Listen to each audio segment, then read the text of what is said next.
আয়া বললাম দুটা ফ্রেশ ট্রেশ হইয়া একটা চা খেলাম, টিকিট খেয়ে আয়া বললাম সোলার মার্কেটে আয়া বললাম।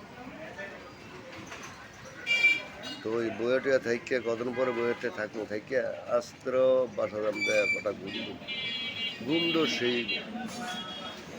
গুন্ড সেই তো যাই হোক, সোলার মানে বইয়ের নাম বইয়ে থাই দেখি হয় হাল অবস্থা আছি। শত্রু শেষ নাই, শত্রু শত্রু শত্রু দমন করি, শত্রু দমন, শত্রু শেষ নাই,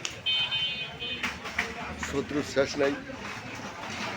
তো যাই হোক, এই পর্যন্তই রাখলাম। লিটন চৌধুরী, বেশি বললাম না।